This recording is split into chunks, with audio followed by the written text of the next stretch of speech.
டக்குன்னு சீக்கிரமாக பண்ணுற மாதிரி ஒரு பொங்கல் டிஷ் ரவாவில் பண்ணுற மாதிரி நீங்கள் பண்ணி காட்டுங்க. நிறைய பேர் ரிக்வெஸ்ட் பண்ணியிருக்கீங்க. இன்றைக்கி நான் ரவா பொங்கல் பண்ண போகிறேன். ரொம்ப ரொம்ப ஈஸி.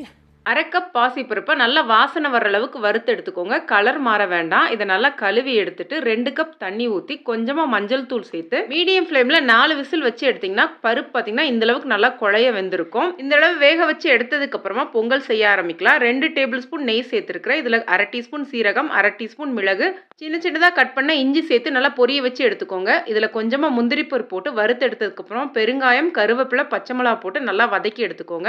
இதில் பார்த்தீங்கன்னா 1 கப் ரவை சேர்க்குறேன். ரவையை லோ ஃப்ளேமில் வச்சு 3லேருந்து 4 நிமிஷத்துக்கு நல்லா வறுத்து எடுத்துக்கோங்க.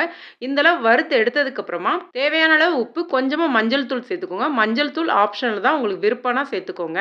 இதோடவே நம்ம வேக வச்சிருக்க பருப்பை சேர்த்து நல்லா கிளறி எடுத்துக்கோங்க. தண்ணி பார்த்தீங்கன்னா 3 கப் தண்ணி வந்து நல்லா கொதிக்க வச்சு எடுத்துக்கோங்க. நல்லா கொதிக்கிற தண்ணியை லோ ஃப்ளேமில் ரவையை வச்சுட்டு கொஞ்சம் கொஞ்சமாக தண்ணி சேர்த்து கட்டிகள் இல்லாமல் இந்த அளவு கலந்து எடுத்துக்கோங்க. பொங்கல் இந்த அளவு தளன்னு இருக்கும்போது லோ ஃப்ளேமில் ஒரு 3 நிமிஷம் மூடி வச்சு எடுத்துருங்க. 3 நிமிஷம் கழிச்சு நல்லா ஒரு வாட்டி பரட்டி எடுத்துட்டு கேஸ் ஆஃப் பண்ணிட்டு திரும்ப ஒரு 3 நிமிஷம் மூடி வச்சுட்டு சுட சுட சர்வ் பண்ணிங்கன்னா டேஸ்ட் ரொம்ப அருமையாக இருக்கும். இந்த ரவா பொங்கலை செஞ்சதுமே சுட சுட சாப்பிட்ருங்க. அப்போ தான் டேஸ்ட் நல்லா இருக்கும். அதோடவே சாப்பிடும்போது கொஞ்சமாக மேலே நெய் ஊற்றிட்டு சாப்பிடுங்க. அப்போ தான் ரொம்பவே அருமையாக இருக்கும். கண்டிப்பாக ட்ரை பண்ணி பார்த்துட்டு கமெண்ட் பண்ணுங்கள். வீடியோ பிடிச்சிருந்துச்சுன்னா லைக் பண்ணுங்கள். நன்றி, வணக்கம்.